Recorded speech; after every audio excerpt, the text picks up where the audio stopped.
Everyone, কেমন আছো তোমরা সবাই? আশা করি সবাই খুব ভালো আছে আর আমি অনেক ভালো আছি। তবে খুব একটা ভালো ছিলাম না, এই জন্য তোমার সঙ্গে তেমনভাবে ভিডিও কোনো রকমভাবে শেয়ার করতে পারছিলাম না। তো আজকে অনেকদিন পরে একটা ভিডিও নিয়ে চলে এলাম, আমি আর আমার বোনের একটা রেডি হওয়ার ভিডিও। তো অনেকদিন ধরেই ভাবছিলাম তোমাদের সঙ্গে এই ভিডিওটা শেয়ার করবো, করে ওঠা হচ্ছিল না। তো চলো আজকে ভিডিও শুরু করা যাক। সবসময় যে ইয়ারিংটা ক্যারি করি সেটা পরেছি, অ্যান্ড বোনও যেটা ক্যারি করে সেটাই পরেছে। বাই দ্য ওয়ে, তোমরা জানিও তো আমার বেশি রোগা লাগছে না বোনকে বেশি রোগা লাগছে। বোন বলছে নাকি আমি ওর থেকে বেশি মোটা। তো তোমরা প্লিজ একটু কমেন্টে জানিও, ঠিক আছে? আর হ্যাঁ, অনেকে টিপ পরা পছন্দ করে না, বাট আমরা দুই বোন টিপ ছাড়া অন্য কিছু পরাটা ঠিক প্রেফারই করি না। টিপ পরলে ঠিক আছে চলো। ফাঁকা কপালটা ভরে গেল, এত বড় একটা কপাল দিয়েছে ভগবান, যে কপালে কিছুই লিখে দিই, শুধু ফুটবল খেলার মাঠ লিখেছে। যাই হোক, তারপরে আমার সবসময় যেটা আমি পরি কাজলটাকে একটু জাস্ট টার্ন করে নিলাম আইলাইনার দিয়ে, ব্যাস হয়ে গেল। আর লিপস্টিকটা থাকে আমার সাজগোজের মতো, আইলাইনার অ্যান্ড লিপস্টিক এই দুটো থাকে। তো দেখো না, রেডি হতে হতে কারেন্টটাও অফ হয়ে গেল। তবে একটা বিষয় যেটা, আমি না দেখো না লিপস্টিকটা অন্ধকার ছিল, বুঝতে পারিনি, অনেকটা বের করে ফেলেছি, দেন লিপস্টিকটাই ভেঙে গেল জানো না।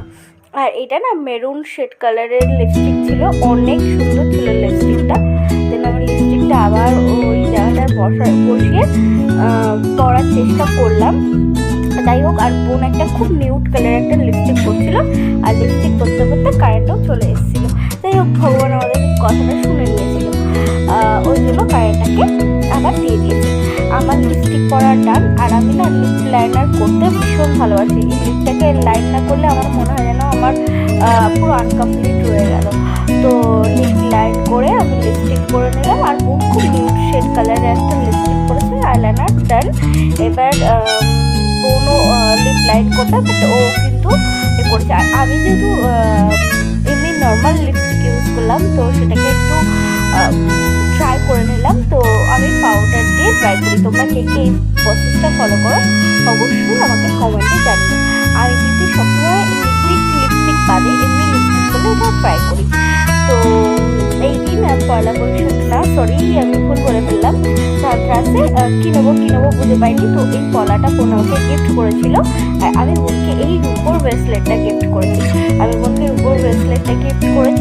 আমাকে এই রূপোর পলাটা গিফট করেছে। তো তোমরা অবশ্যই জানিও কেমন লাগছে আমাকে, আর বোনেরটাও কেমন লাগলো তোমরা অবশ্যই জানিও, যে আমাদের দুই বোনকে দুটো গিফট দিতে কেমন লাগছে। ওকে, তো ডান। এবার আমরা চুলটা বেঁধে নেবো। হ্যাঁ, বাঁধাবে। তোমরা অনেকেই না আমার এর আগেও যত ভিডিও ছেড়েছি সব ভিডিওতেই আমাকে কমেন্ট করেছো যে দিদি তোমার লং হেয়ারের একটা ভিডিও দাও, লং হেয়ার কীভাবে বানালে। তো আমি খুব শীঘ্রই এই ভিডিওটা নিয়ে আসবো। তবে আমার একটু শারীরিক সমস্যার কারণে আমি কোনো ভিডিওই আপলোড করতে পারছিলাম না। তো অনেক চেষ্টার পরে এই ভিডিওটা করলাম। আর আমার যেহেতু লং হেয়ার, তো সবসময় ওই জন্য ছাড়তেও পারি না, বেনিও করে উঠতে পারি না। তো ওই একটাই আমার সবসময় যেটা বাড়িতেও করে থাকি, ওই গোল গোল করে ক্লিপ দেওয়া। তো যেখানে যাই ওটাই বেসিক্যালি চলে, অন্য আর কোনো হেয়ার স্টাইল করে উঠতে পারি না। আর দেখো না বন্ধুরা, আমার সামনের চুলটা অনেকটা ফাঁকা হয়ে গেছে। তোমরা যদি কেউ জেনে থাকো তোমরা অ্যাকচুয়ালি চুলে কী ইউজ করো অবশ্যই আমাকে জানিও, বাট আমার লং হেয়ারের ভিডিও আমি অবশ্যই দেবো। আর আমি ডিও একটু নিয়ে নিলাম, আমার ওয়াইস্টোনের কোটের এই পারফিউমটা বেশি পছন্দের, তো ওটা নিলাম। আর বোন ওটা কি পারফিউম সেটা আমার ঠিক মনে নেই। যাই হোক, তো দুই বোন রেডি হয়ে গেছি। তো এখন অবশ্যই কোথায় যাচ্ছি। আর আমি না বোনকে বলছিলাম তুই পর বলছে না রে, আমার কপাল ফাটানো কোনো দরকার নেই, তুই ফাটিয়ে নিয়েছিস, তুই ফাটা। বোন ওটাই বলছিল। আর আমি সিঁদুর পরে নিলাম, যেহেতু বিয়ে হয়ে গেছে, তো সিঁদুর না করলে পুরো ব্যাপারটা আনকমপ্লিট থাকে। আর দেখো, তোমাদের দাদাভাইয়ের কাছে টাকা চাইলাম, ও আমাকে মাত্র 200 টাকা দিচ্ছে। আমি যাবো এখন আমার বাবার বাড়িতে, তো 200 টাকায় হয় বলুন। আর ও না সবসময় এরকম করতে থাকে, ও কিন্তু আমাকে পুরোটা দিত, তাও কিন্তু ওরকম করলো। যাই হোক, তো টাকা পেয়ে গেছি। চলো এখনকার মতো টাটা, বাই, দেখা হবে নেক্সট ভিডিওতে।